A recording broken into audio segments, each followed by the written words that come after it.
Yeah. And it's like, that classic Roman story. Like, strong men create good times create weak men create bad times create strong men. You're saying our foundation is in a silo and not a building. Our foundation is a silo. Oh, Lord. Right?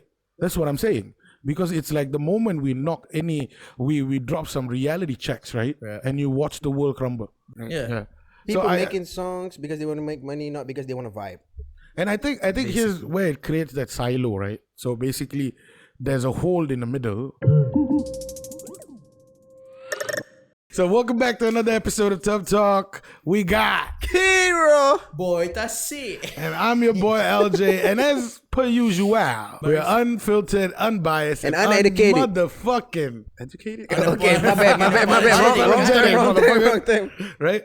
So today's topic is going to be pretty much very interesting because we're going to be talking about the foundation in Malaysian hip-hop. So this is an interesting topic. So we're going to get right into it because there's a lot of things to discuss. Yeah. Right? What do you think the foundation is? Do you think there is a foundation? Yeah.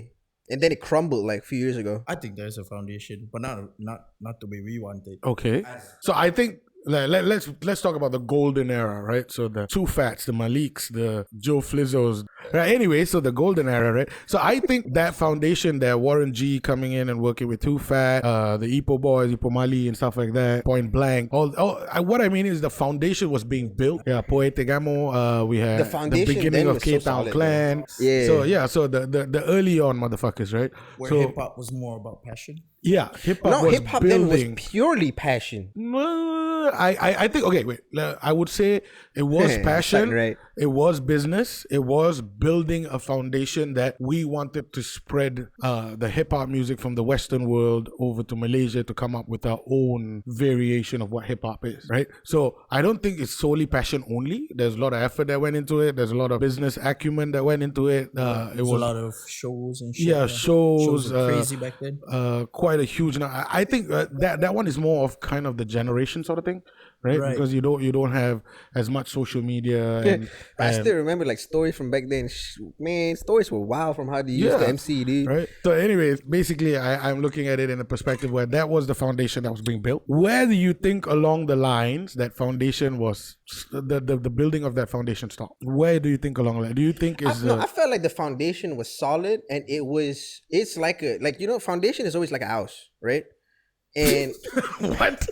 I get where he's going with it, but you don't have to say it's like a house. It is a house. Yeah, it is a house. So like there's pillars and shit. It's got windows. You got doors. The motherfucker's homeless. Like I don't know what a house is. So I feel like the foundation was really, really strong and dope in the beginning of hip hop. But I feel like somewhere along the line, we became too abusive of us trying to profiteer off of it. Yeah. And it's like, that classic Roman story. Like, strong men create good times create weak men create bad times create strong men. Circle of life. We've been in the good times for too long, and now we got weak men everywhere. Yeah. That's being triggered. Oh, you don't like my bars? I'm gonna stab you. Shut the fuck up. But again, you see, I feel like y'all said, basically the timing when the foundation was basically broken is that everybody just decided it was no more about passion, no more about craft. Everybody just say fuck the art, let's make money. Yeah, let's make money. There's no balance and shit. I mean, all they out want to be a you, rapper because of the lifestyle. Yeah, get your bag. But I think we got lost in that. That's what I'm saying, the lifestyle, right? I think the foundation crumbled when people who aren't passionate about hip hop start stepping in. That's another thing to talk about too. Like a lot of people, let's talk about bringing in the idea of the hip hop shows and stuff like that. Yeah. The people managing those shows, right? I think we have a discussion about it in a following episode. But the people managing those shows are not essentially hip hop lovers. Hip hop enthusiasts. They're basically business people, right? They're business people. They want to make a buck. They want to go in and leave.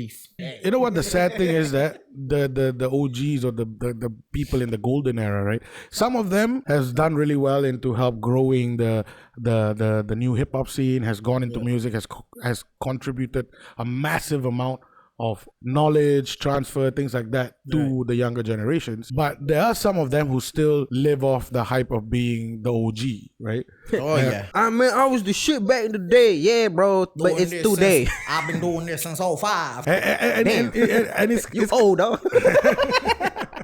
No. When is it the time do we step back and say, hey, let's grow the younger generation. Let's educate them about bars. Let's educate them about growing in a way where, take the music on, take the culture on, right? Right now, the culture is screwed. It's screwed because somewhere along the way, the capitalists got their hands on it. We lost our way, bro. Right? And I think they got bought over. I think we all the OGs got bought over, right? 100%. No, not all of them. Okay, I'm not shitting on all of them. What I'm saying is that some of them that were bought over, and I basically think I know where the point was that it all fell apart. When? Remember Cartello Hello? Right? I remember. No, but Sona was dope. Yeah, in that fucking era. True. After Cartello Hello, and it got bought over by Sony or whatever. Was it? What happened? Yeah, I think they got bought over by Sony. I mean, you were part of that camp, basically, yeah. I was part of that camp, but I was like at the Ujo. Like right where like Akeem was supposed to join, and they got a whole beef and everything. And that's where I feel like people started to care more about the money than the craft. That's where also like Lush started to die down after that. Remember that hip hop club Lush? Yeah. That was the shit, bro. Like, where do we actually have a home of hip hop now? We don't. True. I think when it was during trap music era, when trap music was coming here, then it became more like drugs and lifestyle, all the two mumble rap and all that shit. I think that part of the music that got here wasn't like, it didn't translate well over here, and people just took the wrong message because people stopped at that era. People weren't really looking at bars and shit. They were looking at flashy music videos, materialistic shit. Basically, I got bitches, I smoke weed. That's when it's like, and I think actually, I agree with that actually, because the trap era I feel was during that era as well, like that 2014, 2015, Fetty Wap. No, but then again, like okay. I put it this way. Like I despise mumble rappers, by the way, but I put it this way: music is an art form, right? There's good ones too. Yeah, though. there are good ones. There are bad ones. Music is an art form, right? Look at Kodak. Whatever resonates with you as a person, and basically art shouldn't be judged. It's in the eye of the beholder. Yeah, basically, if you're happy with it, great. It might sound shit, but if you're happy with it, great. The problem is that I go back to where is that foundation of supporting artists or growing artists? But that's the thing. During that era, we split into two. Maybe, yeah. We did. The younger gens and the old gens. That's true. Nobody stayed in the middle. There was no There was no knowledge passing. Basically, there was no middle child to this. Either you trap or you rap. Yeah, that's so fucking true though. It's either boom-bap or trap. Yeah, it's just that split is what fucked everybody up, because the trap rappers ain't learning from the boom-bap rappers, and the boom-bap rappers ain't trying to evolving. They ain't trying to vibe or fuck with the boom. They ain't evolving. Everyone just rejects the idea altogether. Yeah. There were a few who were like bridging it, but it just wasn't there. The best example of bridging it was Clay Click. Clay Click did it very well though. They bridged it. Yeah, they bridged it. But I would say that within the scene itself, there was a split. Okay, in the modern day, who do you think that managed to build that hype or keep that original foundation? He's very quiet right now, but I always have love and I will always respect, and I truly believe Sona is still top tier. Whoever did the bridging in the modern day, I would say Aman did it quite well. Oh, Aman did it really well though. But he's not trap though. Kid Sante did it quite well. Yeah. He's coming back. So I think K-Town. I'm talking about at that time. At that time, I think K-Town did super fucking well. Yeah. Right? Bridging back. That's the thing. I mean, I look at it as that there are older groups, the OG groups, and there are newer artists like your upcoming artists that are out, right? I want to look at it as the hip hop scene is various, is multiple, is huge, right? But the foundation of it, there's no, like, what is the industry supporting, right? There's no direct supports from the industry. There's no. As we go on, the industry, not just hip hop, the industry itself becomes less and less artsy, not artsy, like less and less about the art. No, you were right. It becomes less and less artsy because it becomes more and more about the numbers. Exactly. Yeah. So when that happened, of course, hip hop would take a backseat, essentially. Take a backseat and take an impact from it. Right. When it's more about the numbers, people don't try to be their true self because they're trying to imitate or be something to make sure that they achieve numbers. Yeah. So they're trying So when it became a different numbers things. game, that's it. They're not trying to be And now themselves. the So foundation basically, they're playing a character. is in other words, basically that. The foundation is just people wanting to make it as an artist, but the aren't idea of how doing to make art. it. Yeah. So the idea how to make it is the objective is totally different, right? Because and even the word artist, it's like saying someone's popular.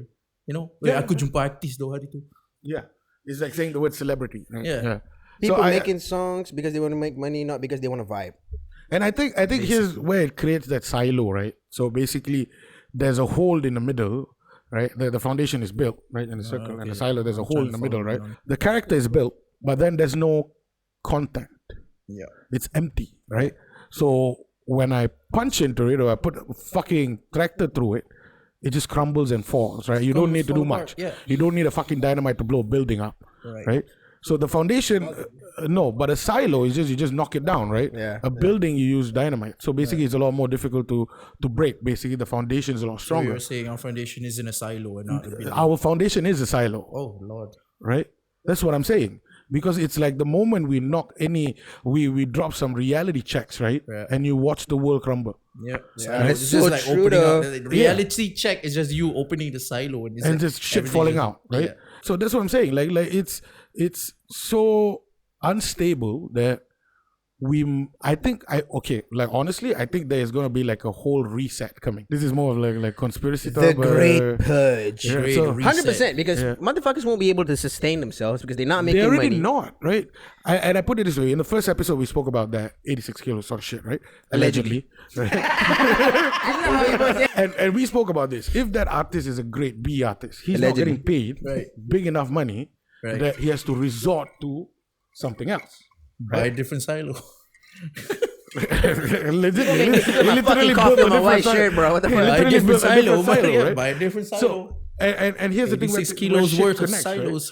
Where Yeah. shit connects, where artists who are in grade D, ungraded or whatever, lower independent artists, right? They're not earning shit, right? Because they don't have the business acumen, they don't have the culture. Yep. They're chasing that virality TikTok song vibes to get the streams in, right? So right now disconnects, and the great reset is very simple. The moment people realize that, dude, there's no more money in music. Right. Like, why the fuck would I want Ain't to it scary? sit in music, right? You think Then it's you're gonna scary? see who's real and who love hip hop. And here's the thing. It's already happening because there are a lot of rappers, a lot of people that I know personally that has dropped the mic and gone into the corporate world, Right. right? Yeah. Has started a career, has started doing shit, whatever. Outside rap, right? yeah, outside and they, music, yeah. and they realize that music ain't gonna pay my bills, right? It ain't. That's one. The second thing is that Because you suck. we moved from a golden generation to the Great Depression. Yeah. Yeah. No, the golden generation to No, civil war we're to not there depression. yet. Yeah, we're no, not there yet. No, we are reaching We're, that. we're, But we're on the we're way there. just after the civil war, which is the split between trap and Yeah, right. And shit. And then now we're leaning into depression where it could be the death of hip hop as it is. No, I one thing I would say, hip hop won't die, right? Hip hop definitely won't die. Yeah, but the I think motherfucker's it's in a gonna- coma right now. Yeah, I think he's gonna get knocked the fuck out, right? It's just that hip hop is gonna get And then knocked it's the fuck gonna out. get a It's training a whole montage. reset, right? It's a whole reset. It's Monday, motherfucker, wake up, let's go, right? And basically, the whole reset comes in, and then you start getting really good artists with really. If you notice, like if anybody else Lately, notices, I've noticed, yeah. I'm yeah, starting to see if you those notice, there's a lot of artists that are coming out now with bars. bars. One thing, even the visual, it's like The visual has cinematic improved. grade, Right, color the grading. visual I'm has like, ooh, improved. fuck that. The There was bars this have one come guy up. who was rapping in front of 99 Speedman. I can't remember who it was. Yeah, I know who is he. He did was Giant fucking dope. recently. He just launched another was episode. He fucking did in dope. Giant. That's what I'm saying. The creativity part is popping out, right? And all these rappers that were previously in this generation that claims to win AIMs and whatever, The OGs. Allegedly. they gone. Bro, they gone. But They are not going to sell fucking tickets anymore. That's It's it's proven. the hard truth. This is the hard truth, right? It's It's proven. proven. And this is just based on noticing shit online, Yeah. right? Let's wrap it Who up. Universal is pushing right now? Who's that guy in Singapore? What's his name? Abang Sapau. Abang Sapau, right? Def Jam. Yeah, Def Jam. So basically, you're part of Universal, right? So But actually, Abang Sapo, the quality is so different from every other true. artist I've seen before. No, but what I mean is recently, if you notice, Yeah. he has started to be I basically think it's like he has growing. more leeway now. Yeah, now he has time to be like he's being marketed accordingly, Yeah. right? And he's growing in the sense where because the creativity is there, his wordplay is massive. Right? I have a massive respect for his wordplay. Right. The way he puts bars together. He's that all-in-one kind of Right. rapper. So he is. I would say he is the beginning of that great reset. Okay. Thank you so much for watching. Make sure you like, subscribe, and fucking share. Right. Check our episode out on Spotify as well. We'll probably paste the link below. Thank you so much for watching. Peace and love. Wubba dub dub. Good quote. A fucking day, man. What the hell?